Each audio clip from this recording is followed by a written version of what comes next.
I don't think that Mr. Oliver Stone actually needs any introduction here. After you have seen him at a festival for 2 days, we are very happy to have him here. Maybe I should just say that he is this year's recipient of the Crystal Globe Lifetime Achievement Award. Congratulations. Thank you, Vera. I'm sure you know all about the movies he is presenting here, so we can start the press conference. It's gonna take 35 minutes. The gentleman in the second row. Yes, hello, it's Ninos Mikelidis from Greece. I have two questions. One, starting from Alexander, I mean, you're presenting it again, a new version, I suppose. But Alexander is not just an epic adventure, it's also about dominance, world dominance of the time. So today we have the same thing, but in a different way, through the various technologies, spying on people. So I would like your opinion on what's going on, especially with Snowden. And the second question is the new film you are going to make about the history of the United States. It reminded me of the people's history of Howard Zinn. Is it affiliated to that kind of history you're preparing? Thank you very much. Wow, you have hit the nerve on the head with your two questions. Only a Greek could get to the point so quickly. Very good questions. It's going to take a little time to answer. I would like to start with the second one. First of all, I think you're a little bit misunderstanding. The history, the untold history of the United States has already been shown. It's finished. It's been shown in the United States on premium cable in November of 12 all the way to January of 13. We just finished it. It's also been shown in England on premium cable, Australia, Japan, Israel, Turkey, and continues to be shown around the world. I've been talking with my co-author, Peter Kuznick, historian at the American University, extensively about it. I've gone to colleges, universities, librarian associations, teacher associations, all over the United States and the world. We've been in France and England. We've been talking up this series. So Greece, unfortunately, right now is a bit economically, been cut off. But I do hope the news gets there. I heard they cut off the news to Greece too, at least the public broadcasting. But I really would love you to know that it is out there, and Greece could buy it. Greece could buy it and put it on television. We'll sell it for nothing practically, because we want the Greek people to really get this history. The Greeks are in it substantially. The Greek Cold War kicks off a lot of the. Is this being translated at the same time? I hope so. Yeah. Because I do run on this. The Greek Civil War kicks off a lot of the Cold War motivation for the United States to impose its will. In fact, Truman declared an entire new foreign policy as a result of the Greek Civil War, which was, I think, a mistaken policy that the United States would defend against. And he mentioned the word terrorists in 1946 or 7. He mentioned the word terrorists when he was talking about communists. It's very interesting. So Mr. Truman precedes George Bush by 50 years. The Greek Civil War and also the Greek coup d'etat in the 1960s is a fundamental, another suppression of democracy by the Johnson administration. Lyndon Johnson told the Greek ambassador in Washington, "Listen, guy, you're a flea, we're an elephant. When a flea gets in the way of an elephant, we crush him. Your democracy is a flea." And he got rid of that democracy very shortly in an ugly coup d'etat. And we brought to power in Greece. I'm just going over this because it's a typical example of untold history. It's out there, it's reported, but people don't know it. They don't remember it. They miss the overall pattern. And that's what we tried to do in 70 years of history, which has been forgotten in my country, to teach, to remember what the United States has done in 70 years. And the overall pattern is very important. And it's not taught in high school. It's not taught to Americans. Nowhere has this come together in one form, except in this untold history. It's very important to me. So anyway, the United States in 1967 brought to power a gentleman, a prime minister called Papadopoulos, as I remember, one of the ugliest human beings you've ever seen. Look at his picture and you'll get an example of.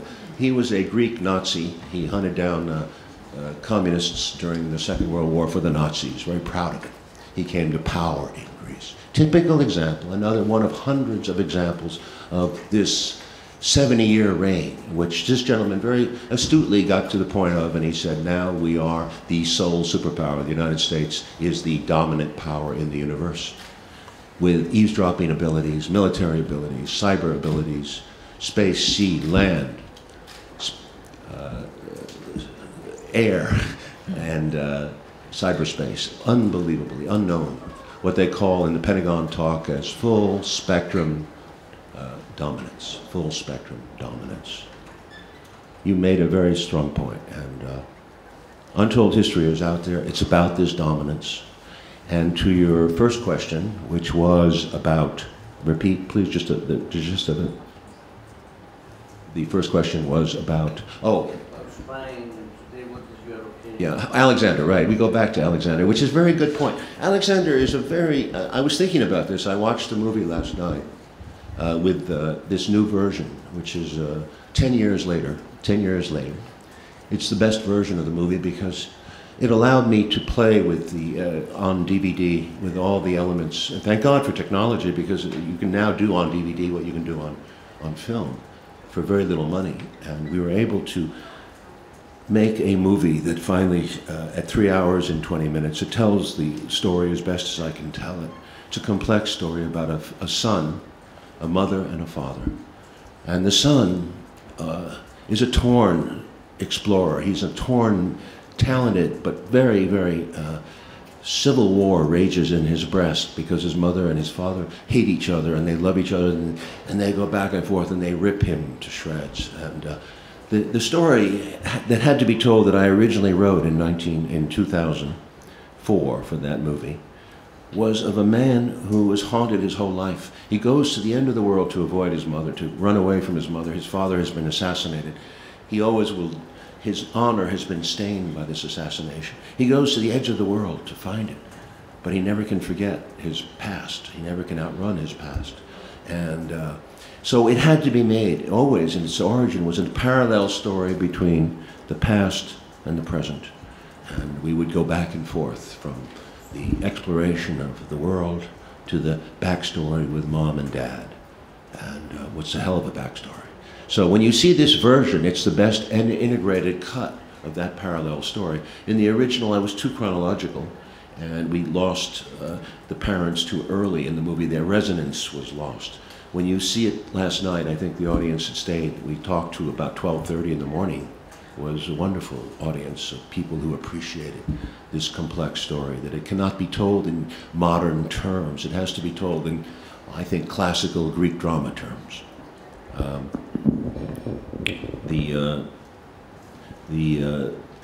This gentleman points up the contradiction, the seeming contradiction. I don't see it as a contradiction.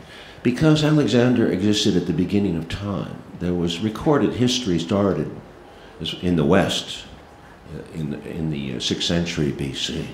Alexander was operating at the very earliest level.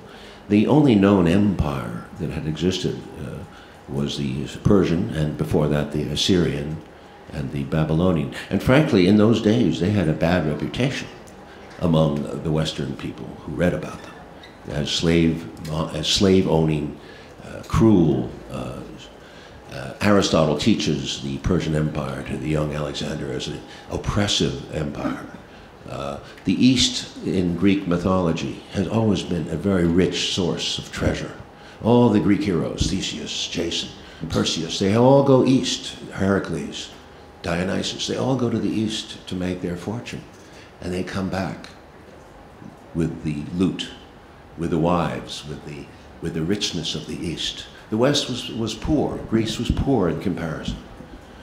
And this young boy was the one person who did the opposite.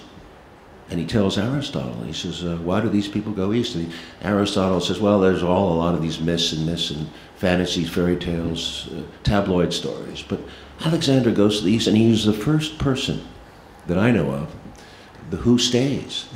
He said to his Greeks, these Asians, we should work together. We have to build a cultural, mental, physical empire of Alexandrias that will be a world government.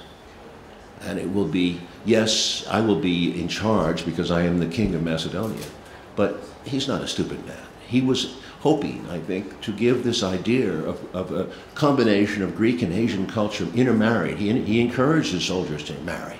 He gave them all kinds of financial recompensation for marrying. He treated them very well. He gave them land in the East. He gave the Easterners back what he didn't steal from the East. He gave them back. He enriched both East and West. It's an interesting story. He is the opposite of George Bush, who the movie was compared to George Bush's. He came out in 2004, which was 1 year after Bush invaded Iraq. My timing was terrible, but you know, Bush made a disaster of Iraq. Did everything that the Western colonialists are known for: rape, loot, destroy the culture, trash the place, make as much money as possible, and get the fuck out. What he did, Alexander, was stay. He didn't trash. He stayed. He respected the property. He respected the people. And frankly, he brought together in his short life an empire of never had existed before in the history of man. An empire, as I said in the movie, of the mind. Of the mind. Nobody has quite lived up to Alexander. He is the youngest person ever in the history of the world to have such power. Young people have never acceded to that power, except with some exceptions, like Fidel Castro and Che Guevara came to power in their 30s in Cuba, and they tried very hard to put their revolutionary ethic into being. It happens so rarely in history, and we always look to the young when they grab that power. And I think Alexander caught the imagination of the world. Even Julius Caesar was famous for this, saying, I had reached the age of 50 and I had achieved nothing. When I looked at Alexander's tomb in Alexandria, I was heartbroken, devastated. I would never be an Alexander. All through time, Eastern cultures, Western cultures, Alexander has been admired. Now, if you reduce Alexander to a dictator, as this gentleman nicely does, I mean, it's not fair to Alexander, because he was the proto-man. He existed before all these horrible histories of domination were written, before Napoleon's, who admired Alexander, before Hitler and the worst of them, and George Bush and all the people who have stained the word. But the world did not have any kind of organization. It was tribes. Now, the concept of you call domination is one thing, but the way Alexander controlled the situation and dominated, to me, was a great example for the world. It could have been successful, and it was an example, frankly, of the United Nations, because if you think about it, Alexander was allowing for different cities to grow. He wanted a Carthage. There would have been a Carthage. There would have been a Rome. There would have been a city in Spain. There would have been a city in Egypt. There would have been a city in Greece, Athens. There would have been cities in Western Asia, Eastern Asia.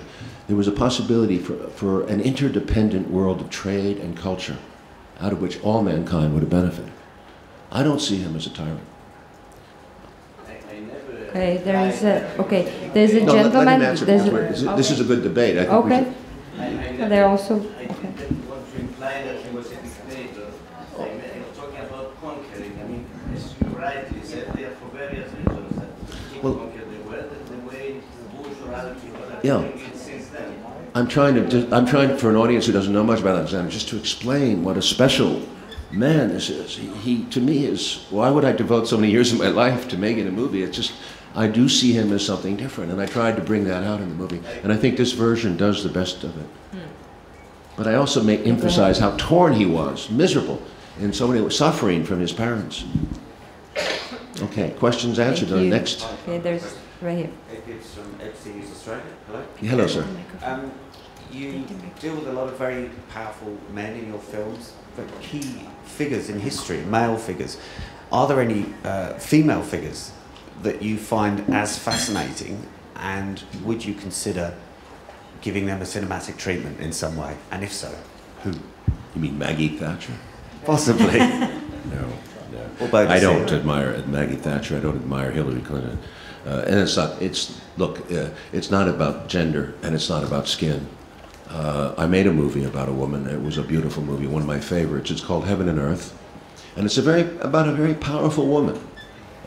She was 4'11", a Vietnamese villager, small woman. She wouldn't even register, but she had strength of heart and soul.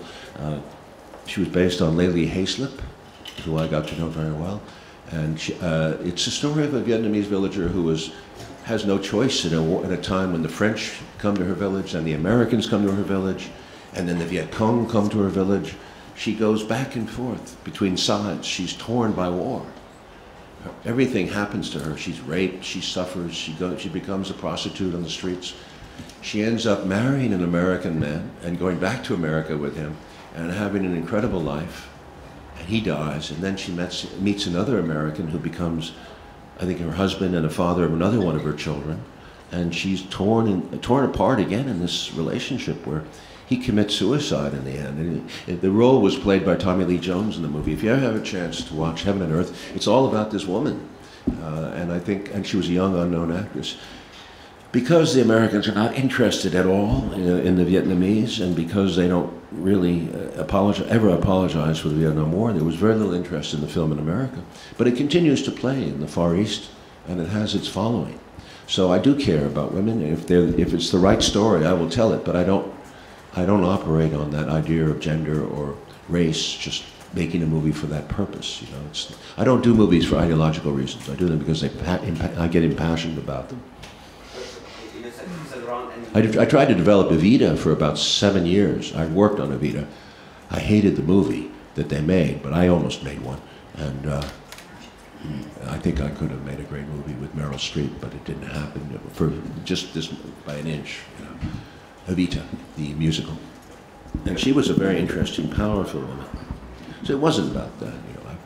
People say I only like powerful men. I think that's a silly, idiotic kind of categorization. Is the gentleman in the second row? Hi, Oliver here, Paulo from Portugal. Hi. Hello, Paulo. Obviously, we're all delighted with your political vision that has been throughout your films, and obviously with these talks and conversations.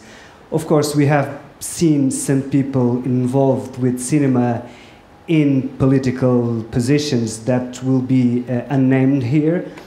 But I'm just asking if you would consider yourself to be more vocal in a political idea in the US.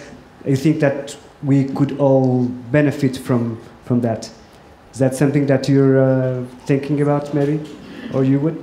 I don't know why I'm wearing these rabbit ears. Everybody is speaking English here. Is there a reason? Know that before. Is that better? Yeah. If I need it, I would sort of. Yes. Your answer. I'm a dramatist. I've always said I'm a dramatist. I tell a story. That's what I was trained to do. That's what I believe in. Even the untold history of the United States, as political as it seems, is a story. It's a great story of a country that loses its way, which is a relatively innocent country before World War II, becomes obsessed with the idea of national security. It's national security, and it's the threat of communism, worldwide communism, dominating the United States.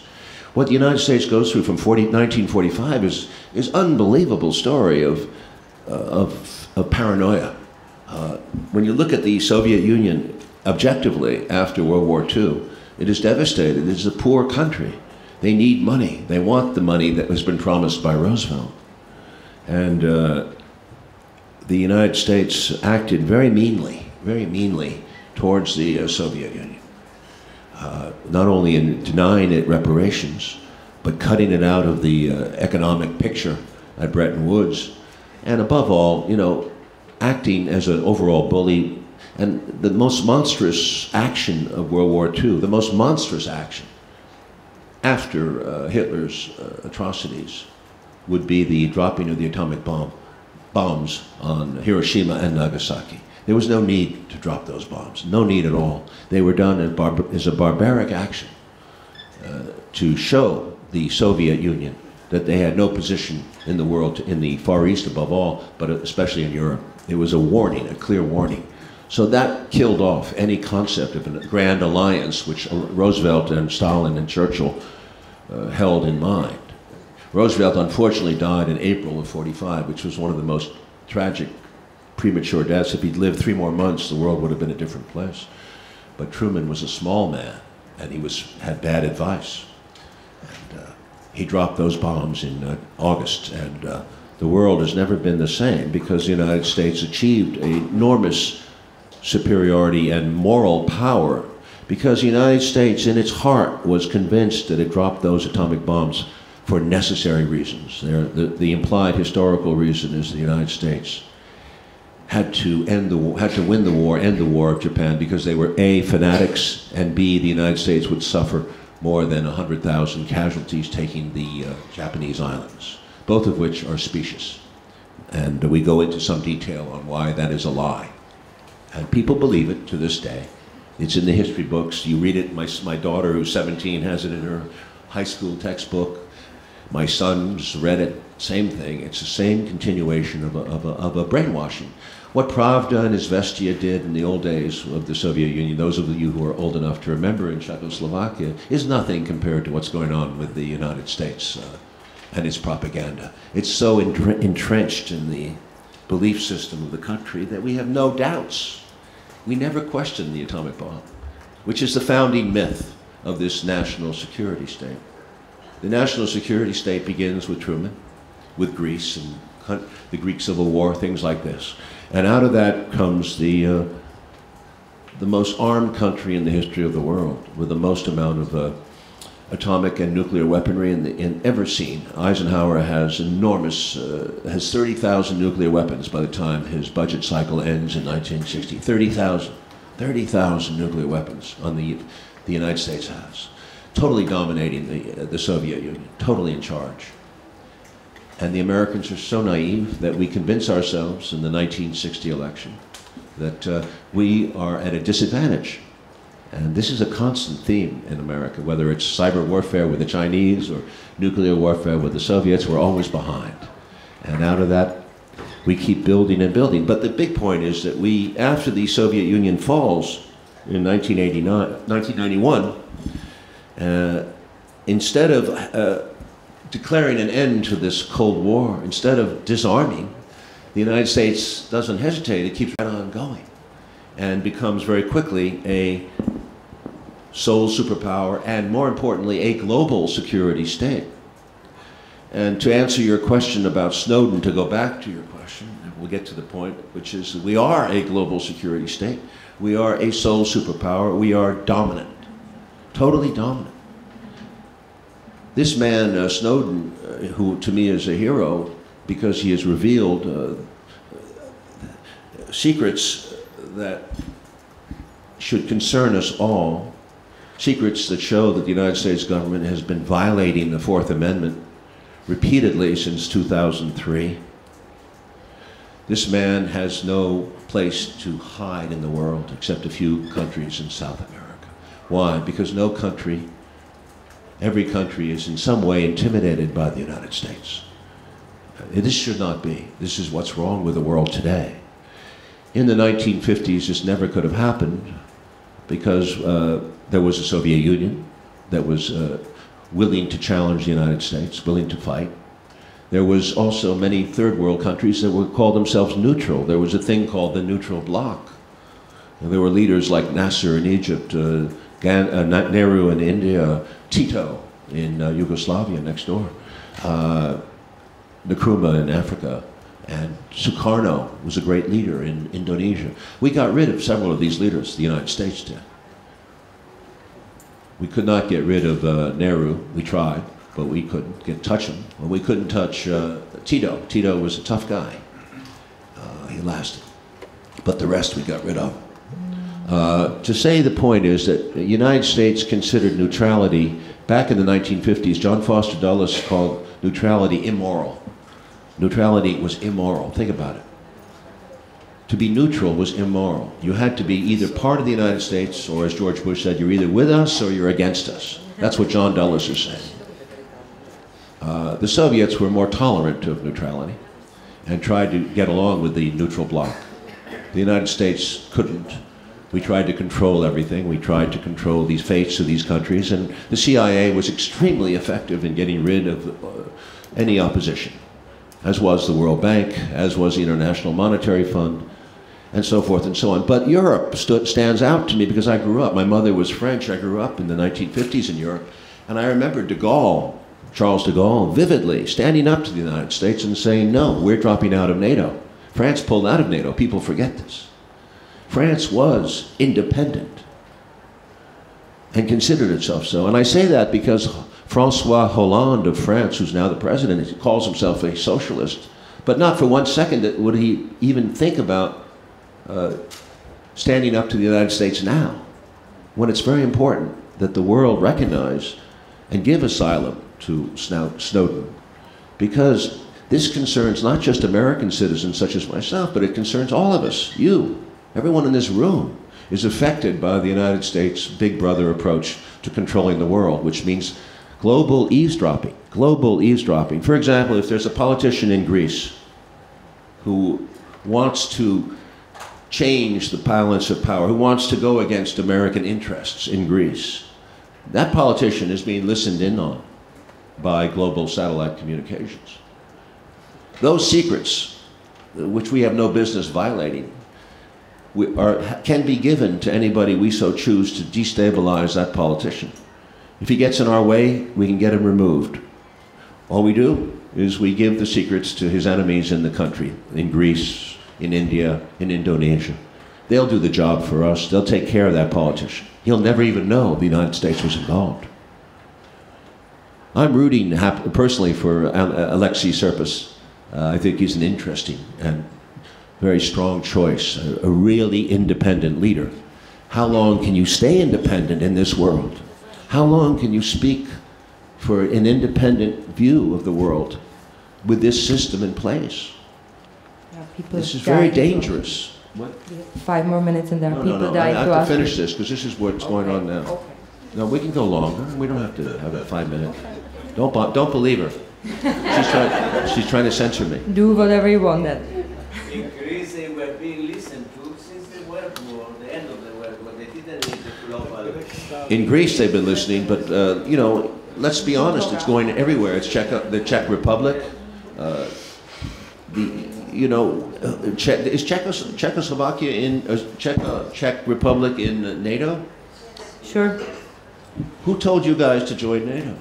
Who the hell told you to? NATO was a defensive alliance that was specifically created to defend Western Europe against the communist threat. It should have ended in 1991, and Bush, the father, told Gorbachev he would not expand NATO. Did he keep his word? No. Every country, practically to the border of Russia, is now in NATO. And what did NATO get you into Afghanistan? Did Czech Republic send troops to Afghanistan? Yes. Oh, good for you. You're a good guy. You see, you don't want to cross the United States. That's my point. Snowden can't find a home because there's no home to be had. That's a very unbalanced world. It's a very dangerous world. We need strong countries. We need a strong Brazil. We need a strong... I was very disappointed by Dilma in Brazil. She said no. How so quickly? How can she do that? Lula would have said yes, I believe. We need strong Brazil. We need a strong Turkey. We need a strong Egypt and a strong China and a strong Russia and a strong Venezuela and a strong Iran. The world will be a healthier place if it were multipolar. It is in danger with one tyranny. History has taught me one thing from this 5-year study, is that no empire will last, nor will the US empire last. 6 empires went down in the 20th century. 6. The German Empire among them. If you remember, Germany was completely dominant in 1941 and pretty scary. No one could stop Nazi Germany. They went down quickly. The Soviet Union, a big empire, went down in 1991. The United States was exulting and saying, capitalism, capitalism. Look what happened. I would predict to you that the same way the Soviet Empire's destruction surprised many of us, including, very surprised, that the United States, in some way, with its economy with economic problems where we have only the rich and only the poor and we have an increasing gap, will in some way also destruct itself, auto-destruct itself. So history shows that empires end, tyrannies end. Obama wasn't an answer, or isn't? What? Obama apparently isn't an answer for all those who voted in him. No, sir. Obama is not the answer. He was not the reform candidate we thought we voted for in 2008. No. It's a disgrace that Obama is more concerned with hunting down Snowden than reforming the eavesdropping and the enforcement of these George Bush-type initiatives to end, to strike at the war of terror. Obama should be reforming these injustices rather than concerning himself with this man Snowden, who's actually done the world a great favor and deserves to be asylumed. He deserves to be a citizen of the United States. Yes, he should go back. The people who should go to jail are the Dick Cheneys and the George Bushes for war crimes. From Finland. Kalle from Finland. Since Hollywood is the key for America's cultural dominance of the world, and now Hollywood is making mostly fantasy movies and the whole film market is changing globally, how long will America's dominance, cultural dominance in the world last? I have no idea, except, you know, I think you should ask, the cultural dominance is part of the economic dominance and also part of the political dominance. Many of the Hollywood movies glorify the Pentagon, glorify the U.S. military, many of them. They're made often with the cooperation of the U.S. Pentagon. I have never had cooperation on any of my war movies from the Pentagon, ever. When you take their money, when you take their weaponry and you show it, you do a disservice to the rest of humanity. And the messages are very subtle sometimes, very subtle, but you always feel behind it the dominance of the U.S. I think part of the cultural dominance, because the language is easy, I think English is the easiest language to learn. Winston Churchill was right. Anglo-Saxon language is perhaps the most transparent. It gets through the world, and I think that helps. But and the Chinese language is very hard to learn for me, and I know a lot of people who have a problem with it. But I think China is very important in this game. They have economic might. I'm not saying that they're a perfect government by any means, but at least we need strong countries to say no to the United States. And go ahead. Okay, there's the last question here.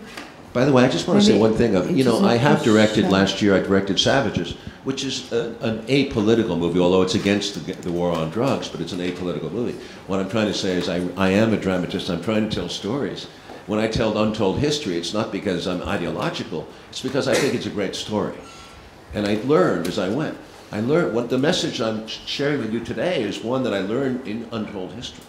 5 years ago, I don't think I would have said this in the same way. So I've learned from the experience of telling the story. You have to understand it's a little different. I'm not a journalist. I don't chase the news. I can't make a movie about Snowden overnight. I can't.